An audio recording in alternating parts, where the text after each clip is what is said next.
Hey, what's up guys and welcome back to Anime King. And today I'm going to be giving you part 3 of What If Naruto Found the Shinigami Weapons. Remember to get this one to 100 like as usual. Share this to all of your friends in your social media platform. And also guys, stay tuned for the brand new episodes coming over Anime King 2 and Anime King 3. Yes guys, if you're new I did have 3 channels, Anime King, Anime King 2, Anime King 3, which I post what if on every single day for you guys to enjoy. So go ahead and click that red subscribe button, links will be down in the description, and turn on that bell notification to see exactly when I post. And yeah, without further ado, what is to begin this new episode? Start the intro.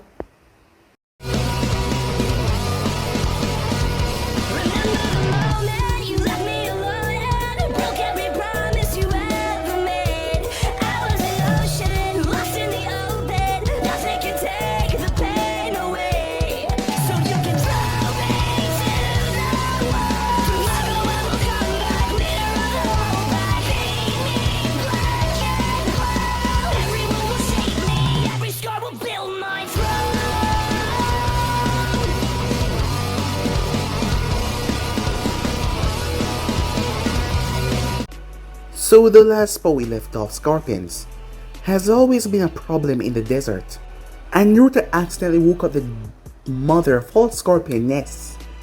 Hundreds of scorpions literally were chasing after him and Haku as they ran. As Zabuza and Jiraiya were coming back, they were having a nice chat until they heard screaming as they saw Naruto and Haku as they were running for their life.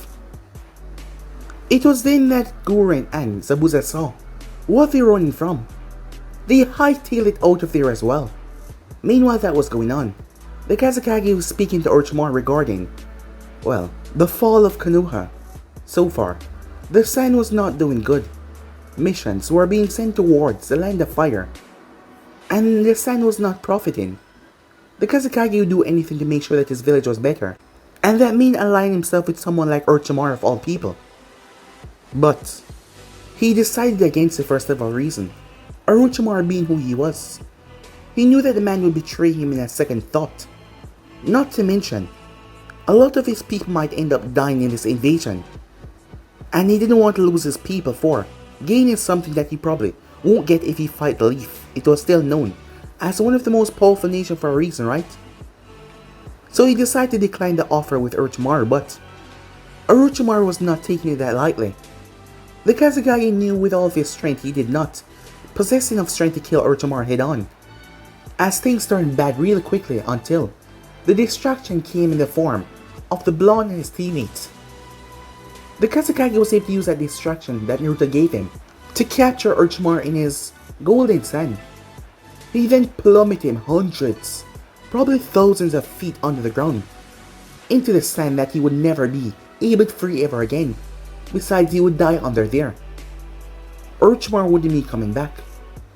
The only way that he could do that was probably using the curse mark from somebody's body, but at the moment, coming back was not a thing that he could do, considering that his guards were also dead as well that he brought.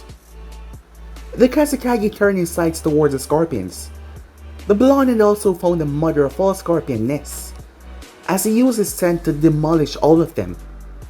He invited the team back towards the village as he spoke, where he found out who Naruto exactly was, as he told him that he was welcome to his village. Naruto met Kankuro and Temari. As him and Kankuro tried to pull a prank, Gorin and Haku went on a date. As Haku found the nerve to finally ask her out, it is when that they saw Naruto and Temari walking, like they were also on a date. The two decided to shadow them, just for goodwill, as Naruto was still something rather important to most people, not to mention most nations because of what he contained, just in case this was a trick. But it didn't look that way, she was rather nice. Later that night they ran into Gara, who has been watching them the entire day, as he's been hearing them talk about him. So Gara decided to attack them. He was vicious. Well, he concealed Temari in a sand block and attacked Naruto. But with all of his strength and control over sand, it just wasn't enough to cut it. So Gara got angry and transformed into the full Shikaku. It was then that everyone came out there, as they watched as Naruto face off against Gara. As Naruto told him that he would beat that thought out of him, the way he only cared for himself. And he did do that exactly, as he fought the Shikaku with his sight. It was actually able to hurt Shikaku more than any other weapon, as it was tearing away at his soul. Not to mention Naruto pulled out several new techniques that he learned along his few months of journey already, as he was able to demolish Shikaku. After which he spoke to Gara. Because he destroyed some of Shikaku's soul, there was not enough to control Gara's mind anymore, as Gara actually felt free. There was no more dark thoughts in his head. As his father came over, a reunion of sorts happened right there and then, as Naruto and others watched. The time finally came for them to leave said village, as Akatsuki told him that because of his absence, people find out about who he was, while Konoha was in a divided state right now, and it seems there might be some kind of civil war. But he didn't know for sure. And as for that, because of Konoha being in that divided state, while the Sand was prospering because the missions were coming towards the Hidden Sand, so his village was in a good economy once again. Tamara showed Naruto how grateful she was because of that. He not only helped her brother, but he also helped her village as well. So with that, they made their way off, heading off to get stronger. So yeah guys, that's basically that's left off. You guys can switch across the place and check it for yourself. And yeah, stay tuned for those sort of coming your way. Let's get right into this new one guys. We begin this new episode somewhere in the land of rivers. So, he recreated the attack as a defense. And he did it, only using the stories I told you to tell him about. Impressive, I've always said. Well, barely. While he was able to pull it off to cushion the impact, he doesn't have it down yet. He has to learn the original to grasp the concept, said Zabuza, as he was speaking to someone. What he did was basically pulling off a weak rotation that the Hyugas use. If he had used it to defend against Shikaku, second ear bullet, well, he'd have gotten seriously hurt. I see, the older voice said, as Zabuza turned towards the man that he was speaking to. He had long white hair, as this person was a rather important person. Lord Jiraiya, I need help teaching him that attack. Yes, Jiraiya of the Sannin, one of the 3 legendary Sannins. He was a man of many so-called talents, one of them being Konoha's spy master, a talent that Zabuza used to track down Naruto.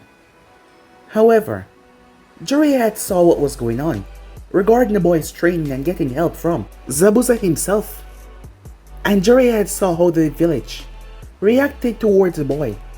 After Sir Toby had told him everything, Jiraiya felt shame, as the boy's godfather who had done nothing for his life. Who gave him the right to enter the boy's life now, after everything he has been through, and after he directly made up his mind to leave said village. And not to mention the kid was getting stronger out here, and Zabuza actually cared for them, all of them. So he did his best to keep all the Kyuubi hunters off Zabuza's trail, given that the civil war was still going on at the moment, as he was the one that gave Zabuza the stories regarding Minato attack, and Naruto used that story to turn it into a defense. At the moment, Naruto and the others were in a festival, while Zabuza had snuck off to speak with Jiraiya. This had been one of their few encounters already. I gave you scrolls for ice, and crystal jutsu regarding Haku and Guren, and now you need jutsu for Naruto. True jutsu, not the simple crap I've been providing you with. As Jiraiya laughed sadly, you know, I was gonna teach you when he was ready, but I guess that is out of the window now. Would you have told him the truth about you? Asked Zabuza. No, I do not hold that right anymore. I gave it up when I never visited him while I was in town. As Jiraiya pulled out a few scrolls. He already expected this. If I had taught him, he'd have already been a toad summoner just like his father. But that is out of the window with a dead contract. Zabuza had told Jiraiya about Naruto's summoning, gluttony. He was able to eat away Shikaku's attack. The other summoned clans, including the toads, are afraid to go anywhere near the dead contract. There is just so much unknown about it. After all, it's not that natural. I agreed, but to save his life against Shikaku, said Zabuza. Indeed, I am not even sure he can learn the Flying Thunder God Jutsu, but it does belong to him, so here is that as well. And here's a scroll in the Rasengan. You also mentioned he wants to try and combine elements to recreate Bloodline Jutsu. This is me not a note regarding that, and not to mention a few notes regarding space-time jutsu. Was there anyone that could recreate Bloodline Jutsu? Asked Zabuza. Yes, that is where space-time jutsu came from, believe it or not. The second Hokage brought it out in the open, and Minato showed the world what he can do. I see. Well, Naruto will have a tough time ahead of him, if he wished to do any of that. True. Now I must go. I have taken up most of your time. And as always, I'll tell Sir Toby-sensei, I have not located you yet. Thank you, said Zabuza. He took the scrolls as both men parted way. Meanwhile that was going on, in said town, two men were making their way. They were wearing black cloaks with red clothes on them, as they had on straw hats. Remind me again, why we're going this way? The taller one complained. I mean, leader wanted to collect money for the organization. I simply want to test the boy, said the shorter one. Bullshit, Itachi. Sure, you may want to test him, but you also want to screw with the boy because he left Konoha, isn't it? In a way, yes, Kisame, said Itachi Uchiha, one of the most dangerous men in the Elemental Nation. I'm curious about his reasons in leaving the village. Well, saying that he left the village and now it's on the brink of civil war. He's one popular kid, said Kisame. But myself personally, I'm looking forward to see Zabuza again, so I can fight him. Still, that crap in Konoha is rather stupid. One half cared that he's the Jinchuriki, and the other one is trying to repent for their act in harming the boy because now they know the truth. Well, Jinchurikis always have a tough life. Not to mention who the boy's mother is. Now I know why Zabuza is taking care of him. Does all swordsmen think that? Well, his mother was a waste of the blade. Not to mention she saved Zabuza in the past. So I'm guessing that he's trying to repent for what he did by taking care of her son. And not to mention he's always been a softie for kids. Meanwhile that was going on, Naruto smirked as he popped all the balloons, as they were in the festival. Very good, Naruto. Now, if you could use those skills against a horde of bandits, said Haku. Screw off, Haku, said Naruto, as he took his big prize and sailed away. And this was not the first one. Knock it off, you two, said Gurren. I swear I need some more girls around here. Sorry, Gurren, both of them said, as they start to go on rides. Unfortunately though, it seems that Gurren never knew that she got sick on rides because this was her first time. As Naruto burst out laughing as the instant bystanders got flashed when she puked and it went all over the place. She felt embarrassed as Haku apologized, and Gurren tried to murder Naruto afterwards for laughing, and Haku went to feed the ducks in a nearby pond. Afterwards, they made their way to meet up with the rendezvous point, where Zabuza was. As they were waiting for Zabuza, as Naruto glanced around, he felt something off as he glanced towards the rooftop, as he saw two men up there. Both of them wore black cloaks with grey clothes on them. One of them was not wearing the straw hat. Sasuke? Naruto thought to himself. No, that couldn't be Sasuke. It's just been a few months, almost a year, but just a few months. How could Sasuke grow so older than him? No, this is not Sasuke. This person was far too older. Who the hell was it? Hey brat, let's go, said Zabuza as he arrived. As Naruto glanced towards the man before he turned, and the two individuals were gone. Naruto rubbed his eyes to wonder if he was seeing things. Time skip as the group walked through the night. Something was clawing at Naruto. That guy that he saw.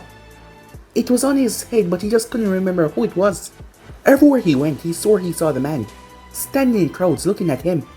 And no one noticed. As Naruto saw, he disappeared in crews. Wait, crews? As he then saw the man in armor. As Naruto was sure the man was trying to put him under a genjutsu. Something tipped him off right there though, as someone popped in his head, a memory from the past. Weasel. Itachi. As Naruto said the word Itachi out loud. As Zabuza paused. As he glanced towards Naruto, as he noticed Naruto's eyes were glazed as he walked. Shit, said Zabuza, as he realized that Naruto was in a genjutsu. And that name that he just said. That was someone that he did not want to run into if the stories were true. Well, they were. He slaughtered his entire clan and left only his little brother. As Zabuza slapped both hands on Naruto's shoulder as he dispelled the genjutsu. Hello, Naruto-kun. As the group turned to see Itachi standing there, in their path, his partner was leaning up against a wall. Itachi, what do you want? Said Naruto. As he remembered who this guy was now. From Konoha so long ago, he was one of the few envoys that watched him. But now here he was. After all, he wasn't missing in. As the crowd around them saw the little confrontation, but some of them just walked past. As Haku and Gurren froze up, while they had gotten stronger, they could not beat this guy alone, from what they heard. I need you to come with me, Itachi said, in a rather calm tone. That's not gonna happen, Itachi, said Zabuza, as he gripped the handle of his blade. I heard about your little organization, known as the Akatsuki, and that you're hunting the Bijus for some odd reason. I won't let you take him. As Itachi eye widened a fraction by that, surprised that Zabuza knew about the organization. Not to mention so much that you're hunting the Bijus. Well, they were a mercenary organization, so that was not a big deal, but he knew that they were hunting the Bijus. Well then, I shall take him by force. Zabuza leaped forward, his blade ready to slice Itachi in half, but it was blocked by a familiar blade. Hey, Zabuza, said Kisame. It's been a long while. As Zabuza cursed as both men leap, as they start to clash against each other with their blades. Back with Naruto and the others while they were freaking out. We don't have the power to kick his ass, said Gurren, as most of the crowd had fled after they saw the two swordsmen. We can take him, said Naruto. And how do you think that Haku said? We can do it together, Naruto said.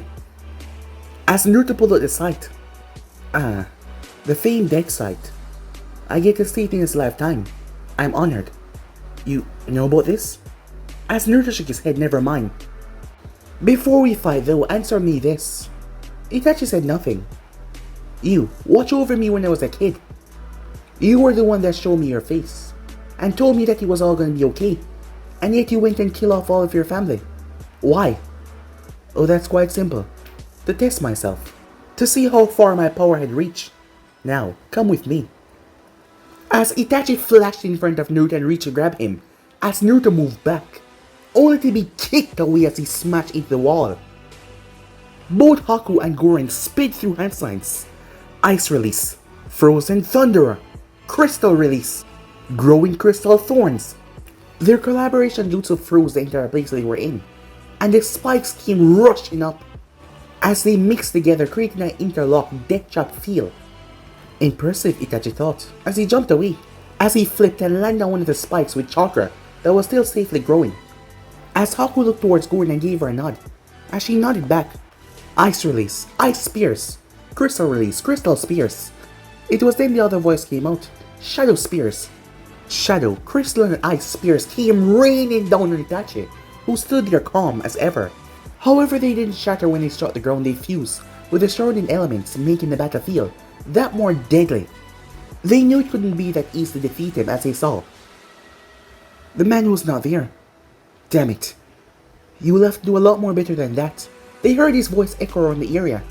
From what I've heard, you've improved, Naruto-kun, but your teamwork won't be enough to get to me. Tell me, why didn't you stay in Konoha, where you were safe from people like me? I wasn't even safe in Konoha. You of all people should know that, Naruto shouted. They would never accept me while I was there, even if word got out that I was their son. People would actually try to kill me, thinking that I was lying, just because they hate me that much. They see nothing but pain and loss when they see me, so to them it's better if I'm not there at all. And the impending civil war, Itachi asks. That would have happened eventually, said Naruto. I am disappointed. Naruto was confused as he could hear the disappointment in Itachi's tone. Why, said Naruto. Why do you care? I thought you wanted to be the Hokage and make them respect you. Such a shame. As Naruto did not believe him, he felt that the man was hiding something. That's not the real reason why you're asking, is it? You wanted me to stay in Konoha, to be an anchor for Sasuke. Isn't that the truth, said Naruto, for when he decided to get his revenge on you, so that they could bring him back to said village. Itachi was impressed, it seems. Naruto has gotten more insightful. Well, if that is the case, Naruto, that means that you are no longer useful to my plans. As Itachi appeared a few feet away from them, as Naruto saw the rapid hand movements, fire style, fireball jutsu. As the massive fireball was launched towards them, they were too close. Not even Haku Ice Mirror could stop that in time. as Naruto shoved the both of them out of the way. Before he tried to move himself, but his right arm was caught. He cried out in pain. As he dropped to the ground, his arm was badly burned and bleeding. I'm impressed that you managed to pull that off in little time I gave you. Perhaps you are not a lost cause, Itachi says. He calmly walked over to Naruto. As Naruto cursed, he felt the pain coursing through his arm. He knew that even together they stood no chance against this man. He was just too strong. Itachi, on the other hand, he saw the resolve in Naruto's eyes. As Naruto pulled out the claws of Hades, as Naruto waited until Itachi was close, and he managed to sink it in his chest. But that was just a clone. Itachi had saw the resolve. He still think that Naruto could be Sasuke's anchor. He still think that he could be Sasuke's light. And perhaps he was correct.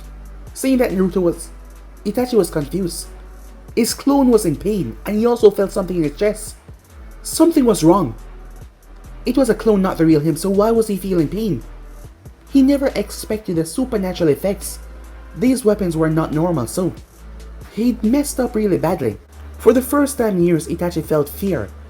Why the hell was he feeling pain as well, while it was attacking his clone? And why wasn't the clone dispersing?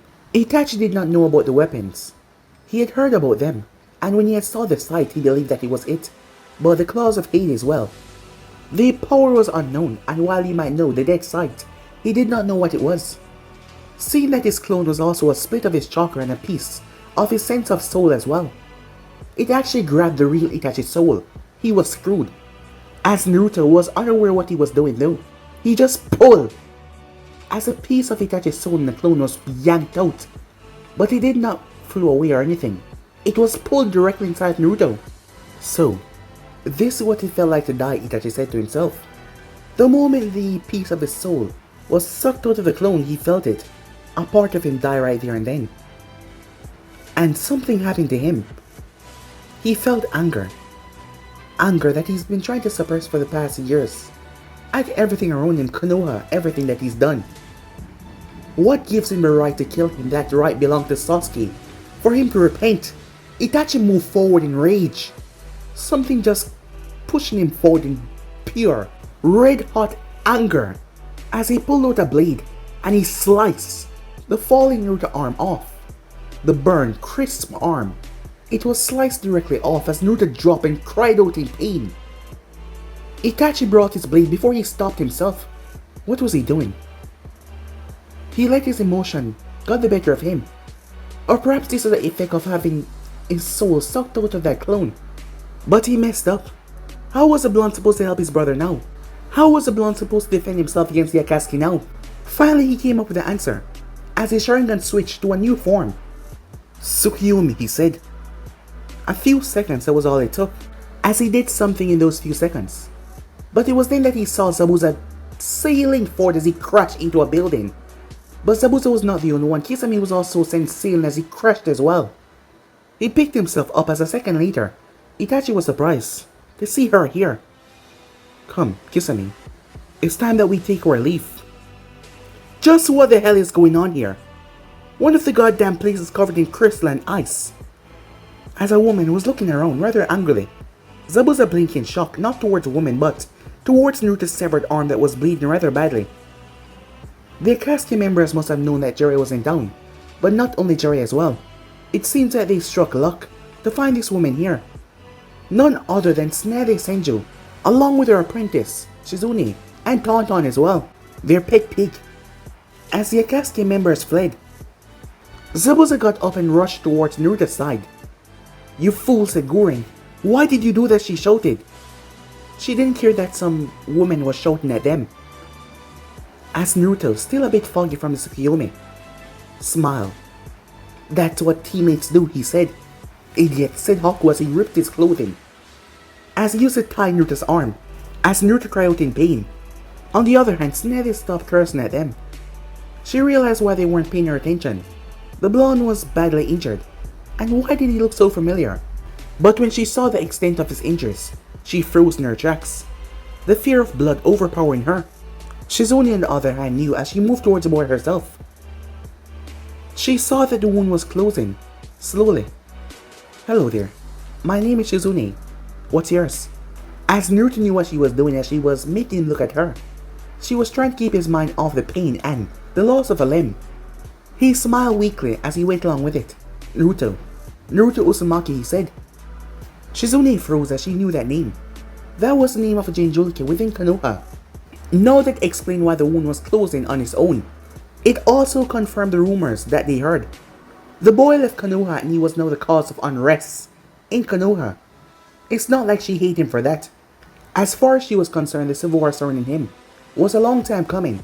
She had tried to tell Snady about the boy in Konoha in general, but Snady waved it off, saying that she did not care. How could she not care about someone that was related to her? Even though it was distant, they were still related. Nice to meet you, Naruto. Now, I'm gonna do my best to help you out here, okay? She then turned towards the feminine looking boy and smiled. It would seem that you have some medical skills. I want you to watch what I do and stand nearby so, if I want your help, okay? As Haku nodded. As Naruto's eyes were focused on the Sanin, he knew who she was. She was the one that punched Zabuza and Kisame into the building. She was someone that he learned about in the academy when he paid attention. She was the granddaughter of the first Hokage. If that was true, she was also the granddaughter of Mito, Uzumaki, the first Jinchuriki of the Kyuubi. That meant she was part of his family, a fellow clansman. But yet she was just standing there, not trying to move to help him or anything. And that angered him. Hey, why the hell are you just standing there, Granny, he said. From what he knows, she was the world's greatest medic. As he was already pissed off, he just lost his arm. As Shizune froze, and Naruto shouting at Snady like that. But Snady deserved a speech that was long coming. The more Shizune tried to help her, the more the woman pulled away. At this point, Shizune just didn't know what to do. So she calmly did her work, as she rooted for Naruto in her mind, hoping that this would somehow change her master. Snady was snapped out of her fear for a single second as she focused on the brat, using her anger to focus her mind. What did you just call me, you brat? She said. You heard me, said Naruto. I heard about you from the academy lessons, back in Konoha. You were a great ninja. You're one of the Sanins, the goddamn princess of Konoha. They would never specify the reason why you left, but I asked the old man and he told me that you lost people that were really close to you, mostly your brother and lover. Shut up, she snapped at him as she didn't want to hear this. She didn't want some brat reminding her of her past. No, said Naruto as he felt pain. So you closed your heart partially and left Konoha with this nice lady, he said as he glanced towards Shizune before turning his gaze back towards Snady. You may have lost some of your family in wars and fighting in general, but to blame Konoha for your misery, that is just stupid. As Naruto knew that he might be a hypocrite for doing the same. But he had a good reason, right? You had people there that were willing to help you to get through your pain. You had the old man who would see you as a daughter. He cared about you. He loved you, said Naruto. Not to mention you had friends. Your teammates, Jiraiya and Orochimaru. Orochimaru who still went nuts, though I know he's dead, but still. Then there's your family. You still had them, didn't you? Your grandmother was Mito Uzumaki, wife of the first Hokage. So that means that you're Uzumaki partially as well. Like my mother, Kushina Uzumaki, the second Jinchuriki of the Kyuubi. Her hands were trembling at this point as tears filled her eyes. And then there's me, said Naruto. My name is Naruto Uzumaki, third Jinchuriki, the pariah of Konoha, the demon spawn. I was and probably am still hated by most of that village. I was alone wondering if I had any family left. Wondering if anyone cared for me. The old man wouldn't tell me who my parents were to protect me from their enemies. Only recently did I figure out who they were.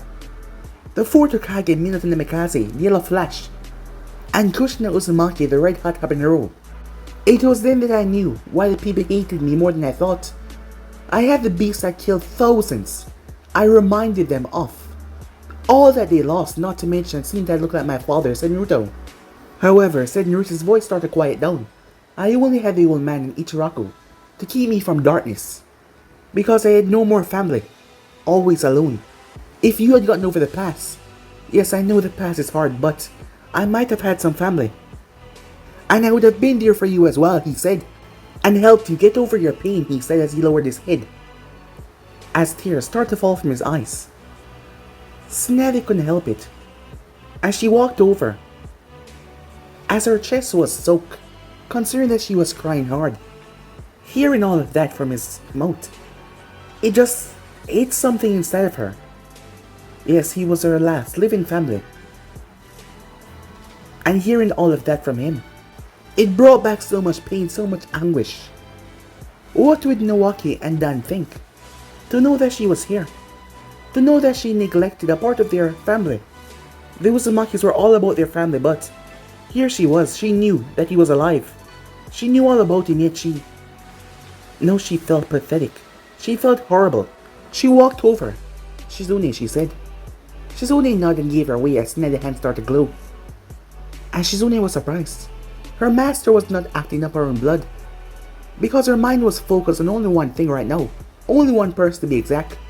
She said nothing for a long while, as she just focused on healing him. As she was still crying though. "I'm sorry," she said. "And you're right. I made it, so if you want, you can use a prosthetic arm." As she knew that apologizing would not just make up for everything that she'd done in the past, for neglecting the boy. Zabuza, who had gotten over his shock, spoke. "I don't think that would be necessary," he said. "What do you mean?"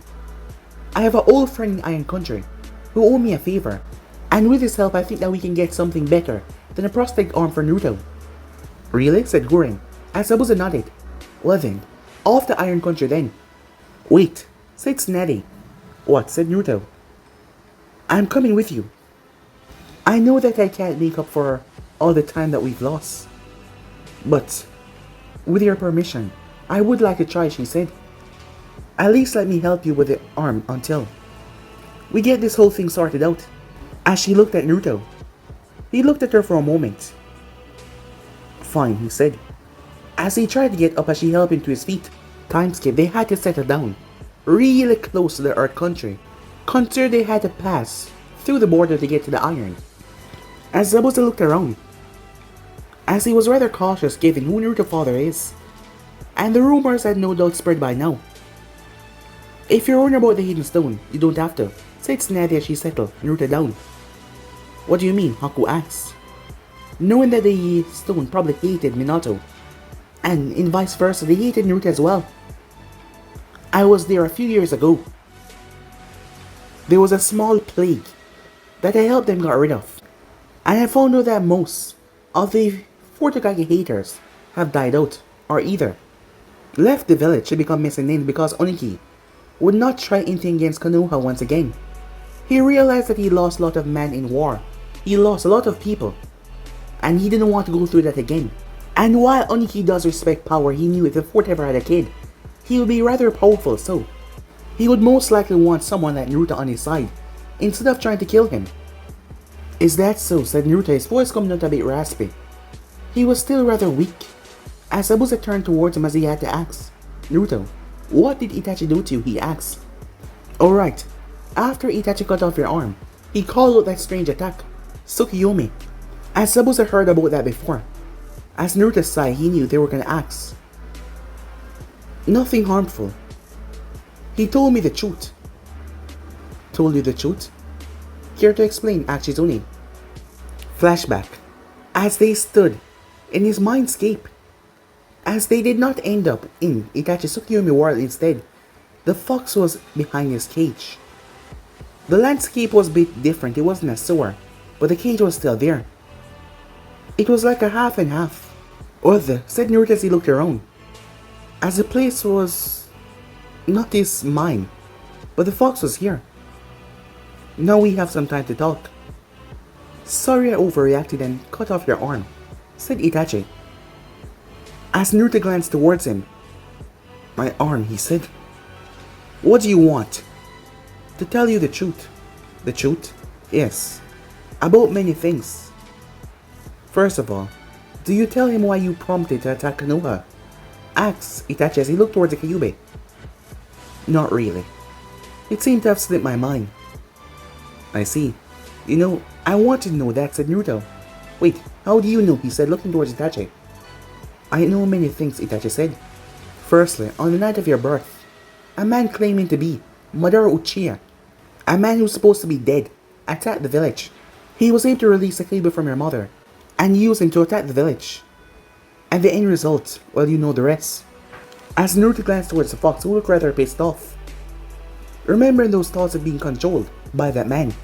Now on to what is happening in the village. Jiraiya contacted the third Hokage about an organization that is hunting Bijus, known as the Akatsuki. At that time, I was reporting about a coup from my clan. They wanted to take over the village. I was a Konoha shinobi first and I did not like where this was going. Neither did the Hokage or the elders. So they came up with a plan. The Uchihas need to be put down, and I was tasked with eliminating them all. And I got help from the fake Madara, who took glee in killing all of the clan members who he said had betrayed him. I was able to kill my own parents, but in the end, I did not kill Sasuke. I asked the Hokage to watch over him and leave him be. He promised he would, but I felt like Danzo would go against his wishes, and mine as well. And that is where you came into play. However, there was still the matter of the Akatsuki, who only took in S-class criminals.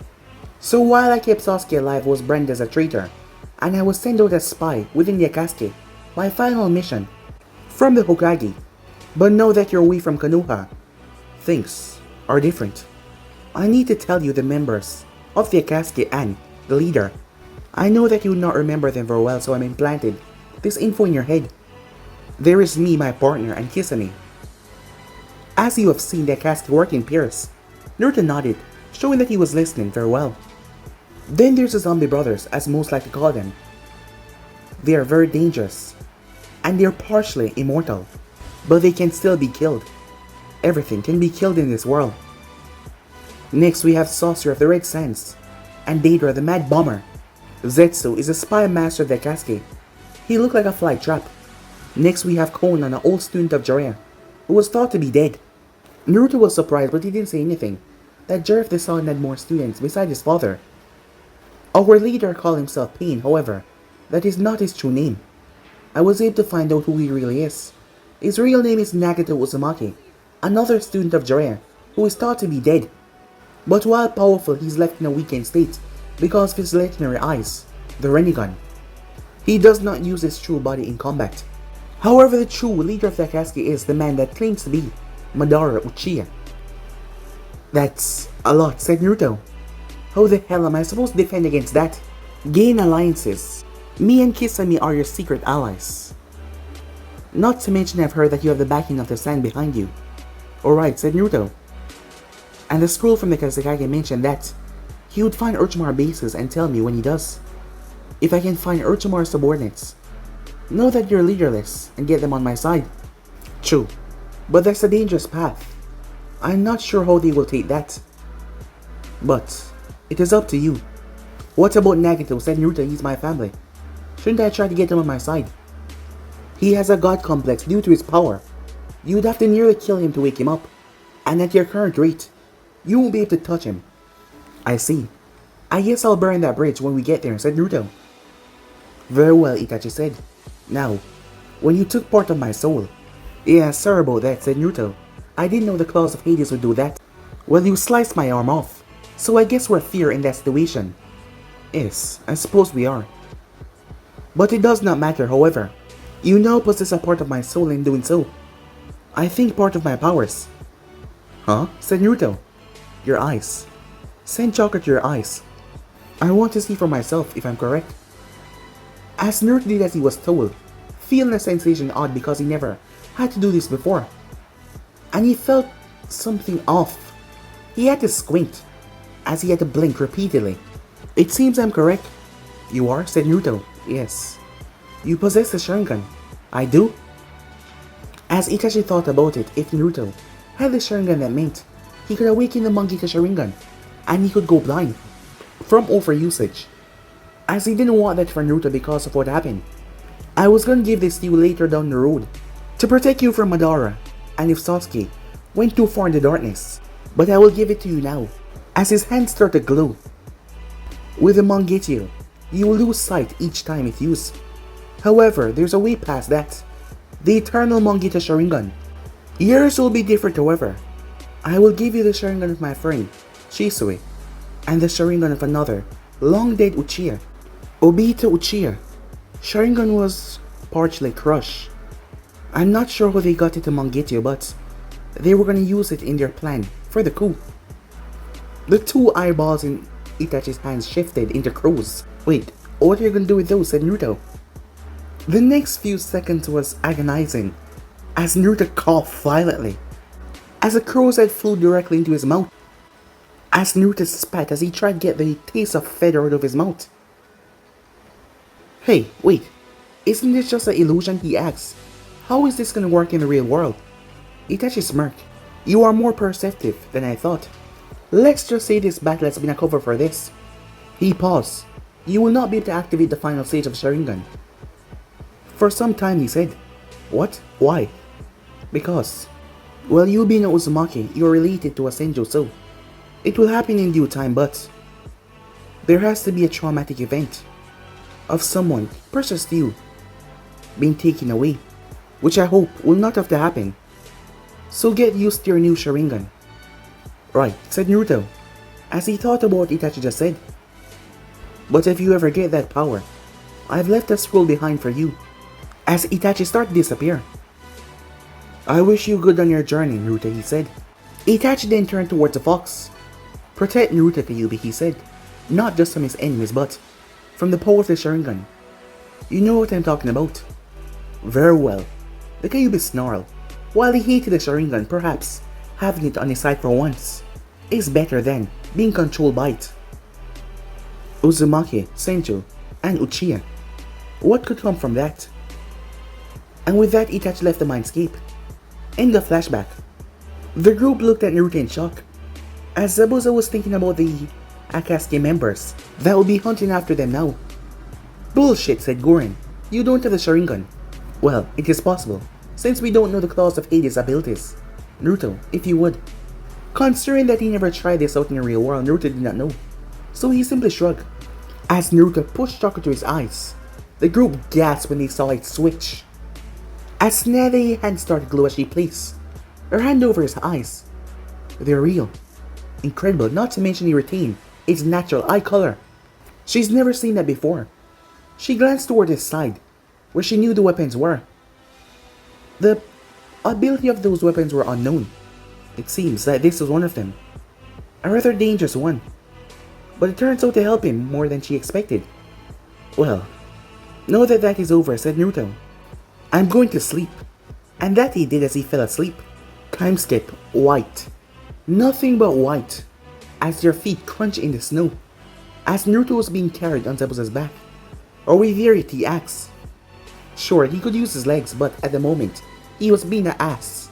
No, Zabuza grumbled. As Gorin chuckled to herself. Yes, it was rather annoying, but it was taking Zabuza off, as it was rather funny to her. Or with it, said Naruto. No, Zabuza yelled. She looked towards Haku as she gave him a smile. She was gonna make fun. You know, Naruto, she said, you can ride me if you want. Tsunade and Shizune looked at each other with raised eyebrows. They were not used to how things work with this team. My back is available, I'm sure. You don't want to be another man's back.